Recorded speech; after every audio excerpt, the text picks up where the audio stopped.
Hey everyone, so guys कैसे हैं आप सभी। ऐसा है आप सभी अच्छे होंगे, मस्त होंगे, स्वस्थ होंगे और जोर शोर से आप सबकी पढ़ाई चल रही होगी। सो गाइस हमने अगस्त तंत्र में विष चिकित्सा चैप्टर को स्टार्ट कर दिया था और लास्ट लेक्चर में हमने diagnosis of poisoning in living and dead topic को पढ़ा था। नाउ आज के इस लेक्चर में हम जो टॉपिक स्टार्ट करने जा रहे हैं वो है मैनेजमेंट ऑफ पॉइजनिंग। बच्चे ये टॉपिक मोस्ट इम्पोर्टेंट टॉपिक है। क्यों? क्योंकि यहाँ से 5 नंबर में भी क्वेश्चन पूछा गया है और यहाँ से बच्चे 10 मार्क्स में भी क्वेश्चन पूछा गया है। तो आपको क्या करना है, ध्यान से लेक्चर देखना है। लेक्चर को देखने के बाद नोट्स को रिवाइज करना है, तो आपका ये जो मोस्ट इंपोर्टेंट टॉपिक है अच्छे से प्रिपेयर हो जाएगा। आपने देखा होगा बच्चे, मैंने इस टॉपिक के नोट्स को ऑलरेडी अपलोड कर दिया है। तो आपने अगर नोट्स को पढ़ा होगा तो नोट्स को पढ़ने के बाद ही आपको समझ में आ गया होगा कि इस टॉपिक में क्या बताया गया है।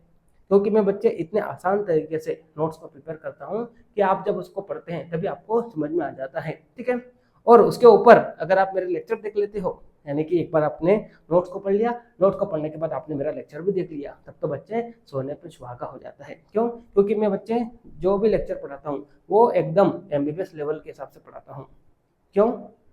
क्योंकि जब आपके सामने अगर मान लो कोई एमबीबीएस वाला स्टूडेंट आ जाए तो आप उसके सामने फीके ना पड़ो, आप उसको एक करारा जवाब दे पाओ। और साथ में बच्चे थ्योरी तो आप निकाल लोगे, आगे क्लिनिकल प्रैक्टिस में भी आप अच्छा कर पाओ। ठीक है, इसलिए बच्चे में एकदम आपने देखा होगा जितने भी मॉडर्न वाले टॉपिक है उनको मैं एकदम हाई लेवल का पढ़ाने की कोशिश करता हूँ, है ना। मेरा मेन एम जो है वो आपको थ्योरी पास कराना नहीं है, मेन एम जो है वो थ्योरी तो आप कर ही लोगे, साथ में बच्चे आप जब क्लिनिकल प्रैक्टिस करने जाओ तो वहाँ पर भी आप अच्छा कर पाओ। या आपके सामने मान लो कोई अच्छा एमबीबीएस वाला स्टूडेंट आ जाए, आपका कोई दोस्त आ जाए, तो आप उसको करारा जवाब दे पाओ। यानी कि वो जो बोल रहा है, कभी कभी बात तो होती है दोस्तों में, है ना। तो मान लो कोई क्लिनिकल टॉपिक निकल गया तो वो जो बोल रहा है उसको भी आप समझ पाओ। ठीक है, इसलिए बच्चे एकदम हाई लेवल का पढ़ाने की मैं पूरी पूरी कोशिश करता हूँ। जिस स्टूडेंट ने मेरे पिछले लेक्चर नहीं देखे हैं, अगर आप मेरा ये वाला लेक्चर देखेंगे तभी आपको समझ में आ जाएगा कि मैं किस तरह से पढ़ाने की कोशिश करता हूँ। ठीक, चलिए टाइम को ज़्यादा वेस्ट करते हुए हम टॉपिक को स्टार्ट करते हैं। टॉपिक है बच्चे मैनेजमेंट ऑफ पॉइजनिंग। ठीक, हाँ। तो बच्चे मान लीजिए आप डॉक्टर बन गए हो और आपकी ड्यूटी जो है वो ओपीडी में लगी हुई है। ठीक है, उस दौरान क्या होता है बच्चे, यानी कि ड्यूटी के दौरान क्या होता है, इमरजेंसी पॉइजनिंग का केस आता है और आपको क्या करना है, उस पॉइजनिंग के केस को हैंडल करना है। ठीक है, तो आप कैसे करोगे, कैसे करेंगे आप? ठीक है, तो चलिए उसको हम समझने की कोशिश करते हैं कि आप कैसे करोगे मैनेज, है ना। हाँ, तो आप जाएंगे पेशेंट के पास, तो बच्चे आपका पहला सवाल ये नहीं होगा कि उसने कौन सा पॉइजन लिया है, या आप जाके वहाँ पे पॉइजन को डायग्नोस करना स्टार्ट नहीं कर दोगे, है ना। आप क्या करेंगे बच्चे, उस पेशेंट के शरीर में जो भी कॉम्प्लिकेशन है, क्योंकि जाहिर सी बात है उसने पॉइजन लिया है तो कॉम्प्लिकेशंस भी आएंगे, है ना। यानी कि हो सकता है बच्चे वो बेहोश हो, या उसका बॉडी ठंडा पड़ गया हो, या ज़्यादा गर्म हो गई हो, या उसका ब्लड प्रेशर लो हो गया हो, या ब्लड प्रेशर हाई हो गया हो। तो इस तरह से बच्चे कई सारे कॉम्प्लिकेशंस हो सकते हैं। तो आप क्या करेंगे बच्चे, सबसे पहले क्या करेंगे, कॉम्प्लिकेशंस को मैनेज करेंगे। यानी कि आप कोशिश करेंगे कि उस व्यक्ति को जिंदा कैसे रखा जा सकता है। देन आफ्टर दैट आप क्या करोगे, पॉइजन को डायग्नोस करना स्टार्ट करोगे। हाँ, अगर पता है कि उसने ये वाला पॉइजन लिया है, क्यों? क्योंकि उसके परिवार वाले भी साथ में होंगे और परिवार वालों को पता है कि डॉक्टर साहब इसने ये वाला पॉइजन लिया है, तब तो कोई दिक्कत नहीं है। तब तो आप क्या करेंगे बच्चे, एक स्पेसिफिक ट्रीटमेंट उस पॉइजन के अगेन देना शुरू कर दोगे। लेकिन आपको अगर पता नहीं है तो आप क्या करोगे, डायग्नोस करोगे, देन उसके बाद एक स्पेसिफिक ट्रीटमेंट चालू करोगे। तो इस तरह से बच्चे सबसे पहले supportive treatment, after that diagnosis of poison, then after that specific treatment. ठीक है, तो ये जो पूरा सपोर्टिव ट्रीटमेंट आप करते हो, जैसे कोई इमरजेंसी पॉइजनिंग केस आता है तो उसे हम क्या कहते हैं बच्चे, मैनेजमेंट ऑफ पॉइजनिंग। ठीक है, सपोर्टिव ट्रीटमेंट में बच्चे कई सारी स्टेप्स होती है, जिसमें से पहला स्टेप है रिससिटेशन एंड सपोर्टिव केयर। यानी कि अगर पॉइजनिंग केस आया और वो पेशेंट बेहोश है तो उसको आपको क्या करना है, सबसे पहले होश में लाना है। इसे क्या कहते हैं बच्चे, रिससिटेशन, है ना। तो आप देखिए यहाँ पे नोट्स में देखिए, पहला क्या है बच्चे, पहला है रिससिटेशन। रिससिटेशन का मतलब क्या होता है कि अगर मान लो पेशेंट क्या है बच्चे, अनकॉन्शियस है ना, पेशेंट क्या है बच्चे, अनकॉन्शियस है, तो उसको क्या करना, कॉन्शियस करना, यानी कि होश में लाना। ठीक है, कैसे करोगे बच्चे, कैसे करोगे आप, कैसे करोगे, है ना। तो करने का बच्चे मेथड है ABCD, ABCD। अगर कोई व्यक्ति बेहोश है तो उसको होश में लाना है, कैसे, बाय फॉलोइंग मेथड ABCD, है ना। जहां पर ए का मतलब क्या होता है बच्चे, ए का मतलब होता है एयरवे मैनेजमेंट, बी का मतलब क्या होता है ब्रीथिंग मैनेजमेंट, सी का मतलब होता है बच्चे सर्कुलेशन, एंड डी का मतलब होता है ड्रग्स। ठीक है, तो इस तरह से बच्चे अगर मान लो वो पेशेंट बेहोश है तो आप क्या करेंगे बच्चे, उसे कॉन्शियस करने की कोशिश करेंगे बाय फॉलोइंग मेथड ABCD। यहाँ पर ए का मतलब क्या बच्चे, एयरवे मैनेजमेंट, है ना। क्या होता है एयरवे मैनेजमेंट, तो बच्चे आपको चेक करना है कि पेशेंट के अंदर सांस जाने का रास्ता खुला है या बंद है। आपको क्या चेक करना है बच्चे, आपको चेक करना है कि श्वास नली कोई ब्लॉक तो नहीं है, यानी कि सांस जाने का रास्ता बंद तो नहीं है। अगर बंद है, अगर बंद है तो आप कैसे मैनेज करेंगे, आप कैसे मैनेज करेंगे, तो सबसे पहले तो बच्चे आप पेशेंट को एक स्पेसिफिक पोजीशन दोगे, है ना। क्या करेंगे बच्चे, सबसे पहले आप एक स्पेसिफिक पोजीशन दोगे, है ना। पोजीशन कैसी, पोजीशन कैसी, तो बच्चे पोजीशन में आपको क्या करना है, उसका chin lift, chin lift and head tilt, and head tilt. ठीक है, आप देख सकते हैं इस डायग्राम में, देखिए, है ना। इस डायग्राम में देखिए बच्चे, इसका चिन लिफ्ट है एंड हेड टिल्ट, यानी कि चिन उठा हुआ है और हेड इस तरह से थोड़ा टिल्टेड है। ठीक है, तो इस तरह से सबसे पहले तो आपको क्या करना है बच्चे, पोजीशन देना है। ठीक है, आफ्टर दैट क्या करो बच्चे, सक्शनिंग, है ना। और जरूरत पड़ने पर बच्चे यूज एयरवे डिवाइसेस।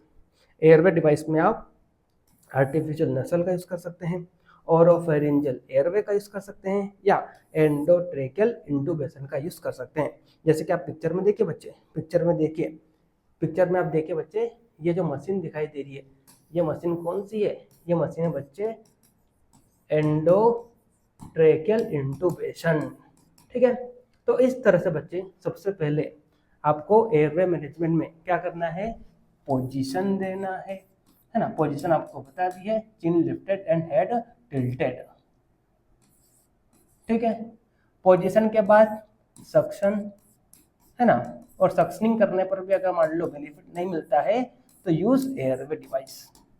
क्या करना बच्चे, यूज एयरवे डिवाइस, यानी कि इस तरह से, जैसे कि ये क्या है बच्चे, ये मशीन है एंडोट्रेकियल इंटूबेशन, तो इस तरह से आपको उसके श्वास नली को साफ करने के लिए, क्लियर करने के लिए क्या करना है बच्चे, एयरवे डिवाइस का यूज करना है।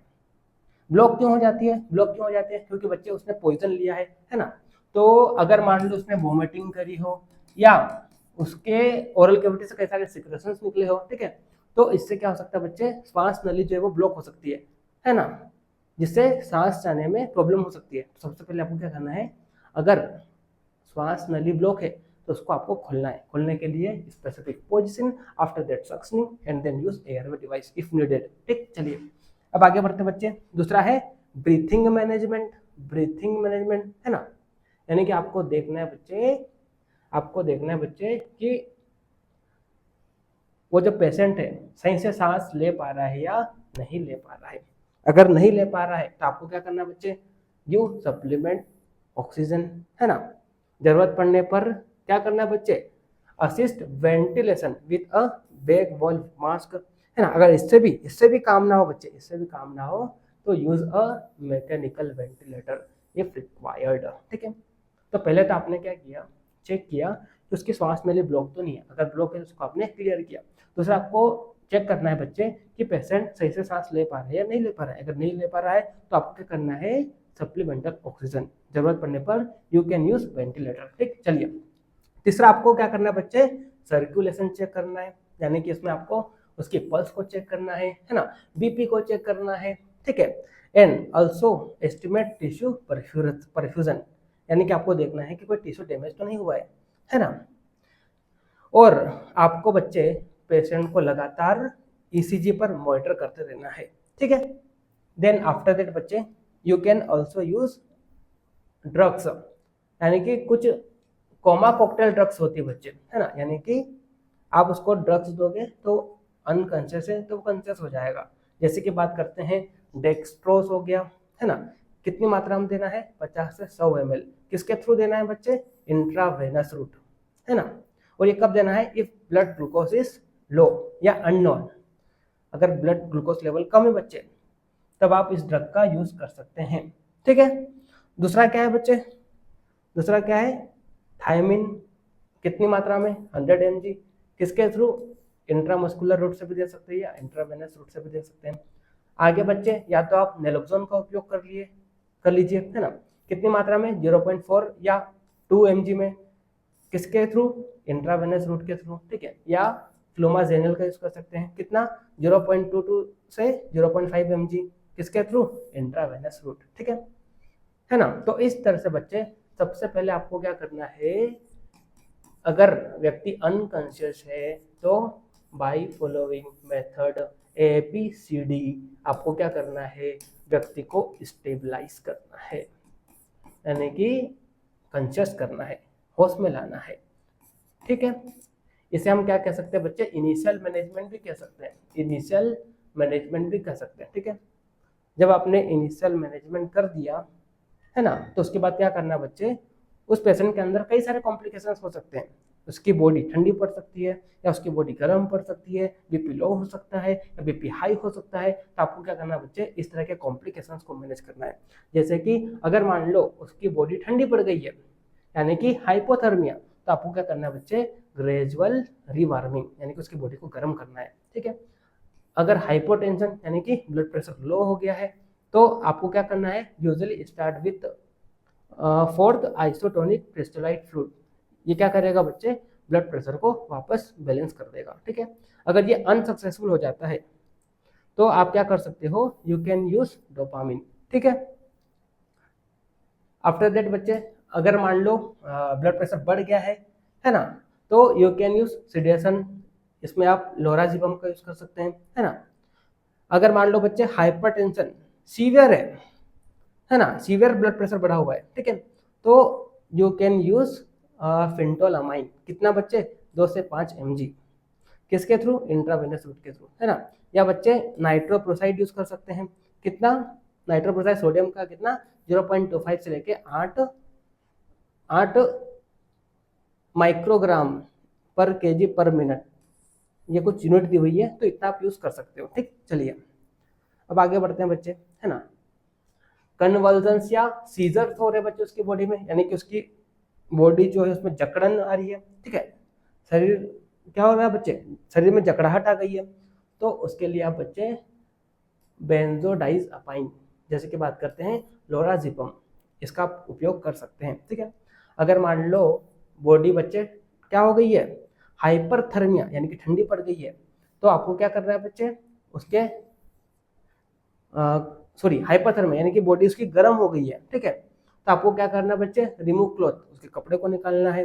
एक्टिव कूलिंग, बॉडी को ठंडे करने की कोशिश करना है। कैसे करोगे, या तो आप उसको पंखे के नीचे ले जाओ या एसी में ले जाओ या स्प्रे करो, पानी का स्प्रे, ठीक है, स्प्रिंकल वाटर, ठीक है। और या तो बच्चे आप कुछ ड्रग देके पेशेंट को कुछ समय तक पैरालिसिस कर सकते हो, इससे भी क्या होगा बच्चे, उसका टेम्परेचर मैनेज हो जाएगा, ठीक है। या यूज डेंड्रोलिन इन सिलेक्टेड केसेस, ठीक। चलिए, तो इस तरह से आपको क्या करना है बच्चे, कॉम्प्लिकेशंस को मैनेज करना है, ठीक है। अगर ब्लड प्रेशर बढ़ा हुआ है तो उसको बैलेंस करो, ब्लड प्रेशर कम हो गया है उसको बैलेंस करो, बॉडी गर्म हो गई है तो ग्रेजुअल क्या करो बच्चे, उसके कपड़े को निकालो, है ना, या पंखे के नीचे बैठाओ या एसी में ले जाओ, या यू कैन यूज पैरालिसिस या डेंड्रोलिन इफ रिक्वायर्ड, ठीक है ना। तो इस तरह से बच्चे आपको क्या करना है, कॉम्प्लिकेशंस को मैनेज करना है, ठीक। चलिए आफ्टर दैट बच्चे, आफ्टर दैट, है ना, आफ्टर दैट सेकंड स्टेप क्या है बच्चे, मैनेजमेंट ऑफ पॉइजनिंग में, वो है रिमूवल ऑफ अनएब्जॉर्ब्ड पॉइजन, यानी कि आपको क्या करना बच्चे, जो अनएब्जॉर्ब्ड पॉइजन है उसको शरीर से बाहर निकालना है ताकि उसका फर्दर एब्जॉर्प्शन ना हो। तो कैसे करेंगे बच्चे, कैसे करेंगे, तो मान लो बच्चे पॉइजन को सांस के थ्रू लिया गया है ना, सांस के थ्रू लिया गया है पॉइजन को, यानी कि उसने सूंघ के पॉइजन लिया है, ठीक है। तो क्या करना है बच्चे, क्या करना है, remove patient to fresh air. तो आपको पेशेंट को सबसे पहले फ्रेश एयर में लाना है। आफ्टर दैट क्या करना है बच्चे, गिव ऑक्सीजन, है ना, जरूरत पड़ने पर यूज आर्टिफिशियल वेंटिलेशन, ठीक है। देन आफ्टर दैट बच्चे कीप एयरवे क्लियर, उसकी जो श्वास नली है उसको आपको क्या करना है बच्चे, एकदम क्लियर रखना है ना, बाय सक्शनिंग या पोस्चरल ड्रेनेज मेथड, ठीक।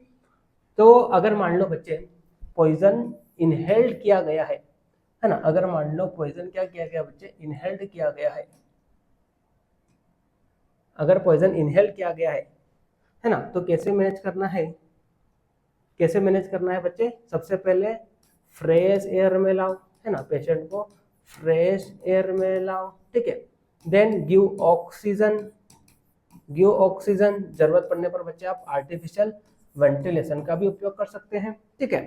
देन आफ्टर दैट बच्चे उसका जो एयरवे है उसको क्लीन रखना है, एयरवे को क्या करना है, यानी कि श्वास नली जो है उसको क्लीन रखना है, ठीक।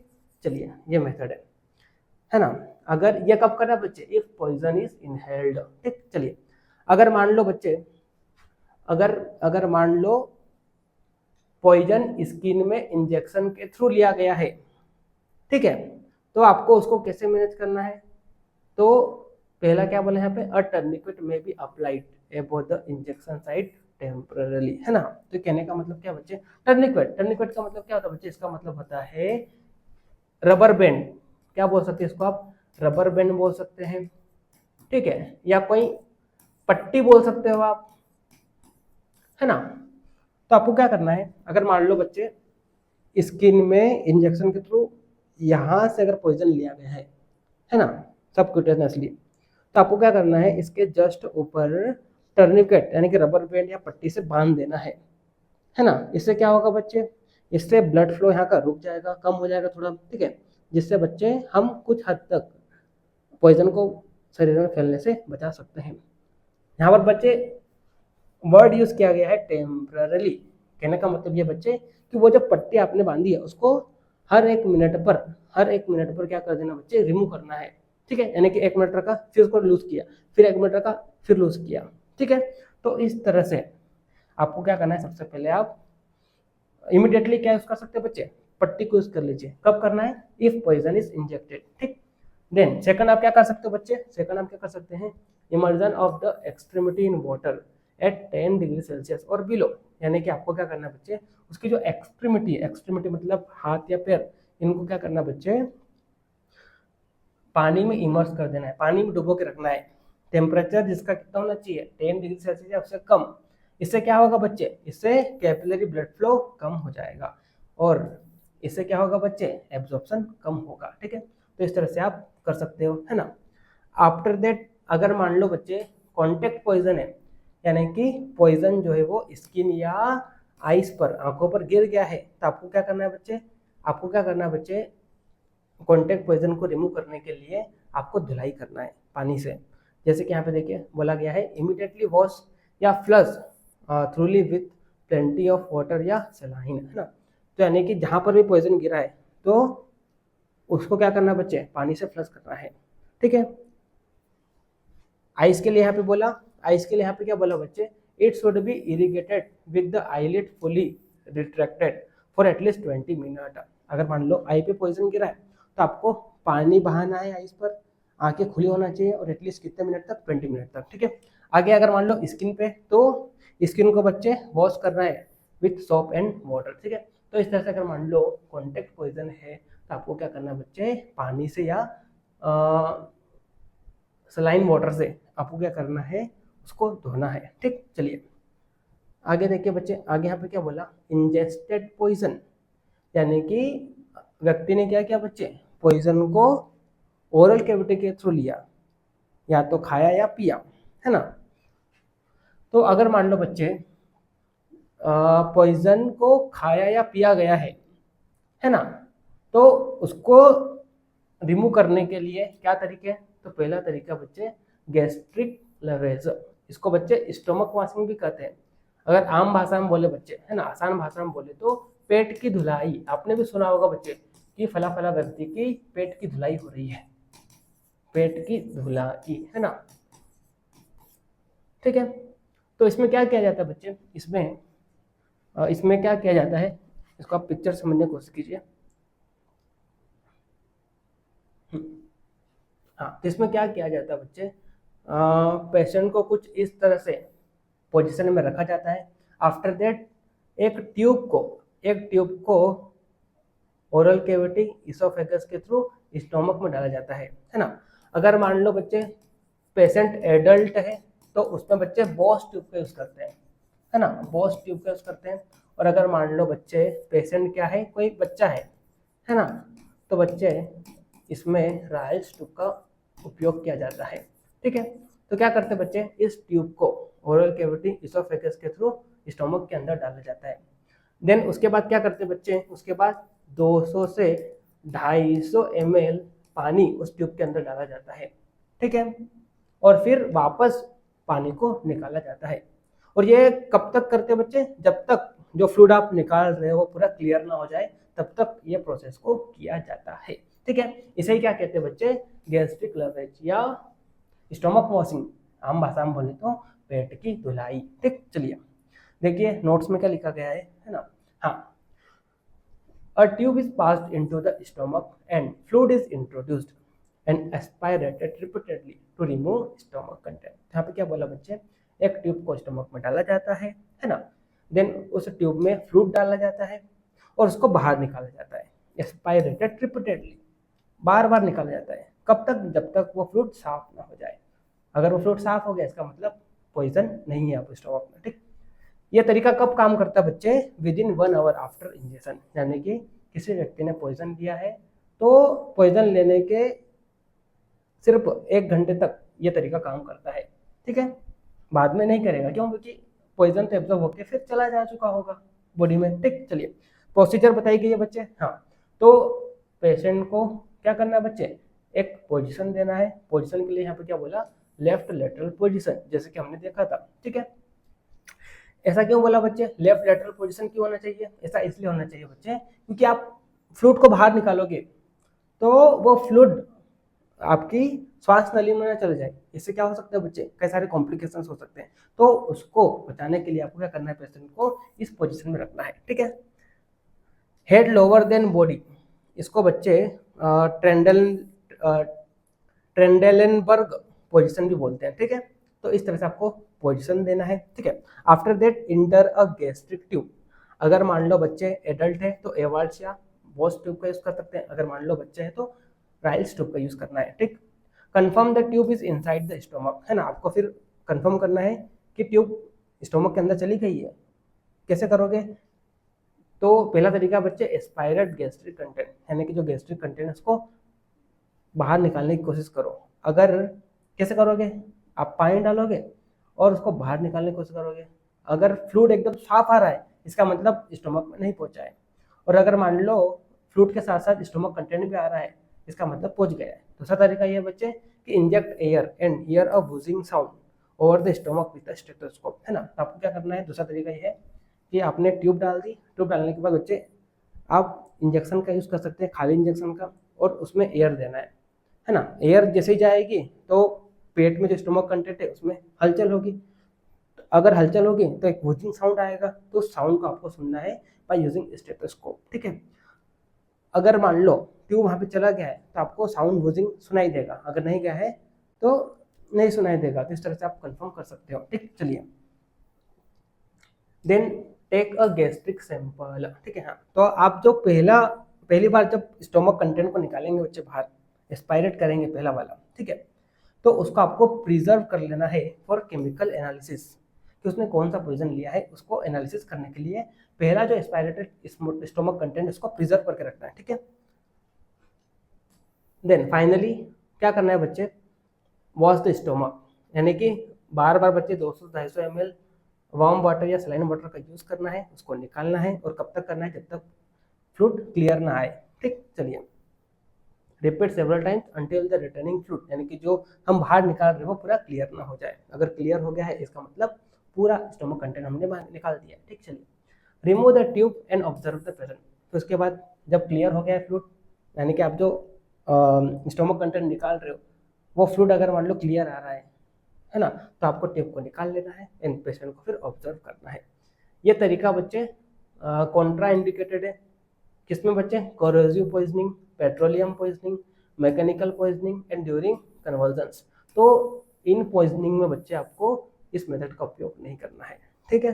हाँ, तो देखिए बच्चे, ये मैंने आपको बता दिया था। ये देखिए इस तरह से पोजीशन देना है, ट्यूब डालना है, पानी डालना है और वापस निकालना है। कब तक? जब तक फ्लूइड क्लियर ना आए, ठीक। आगे इमेटिक्स। इमेटिक्स क्या होते हैं बच्चे? इमेटिक्स क्या होते हैं? दिस आर द सब्सटेंस, है ना। इमेटिक्स क्या होते हैं बच्चे? हाँ, इमेटिक्स क्या होते हैं? तो this are the substance, this are the substance या मेथड, है ना।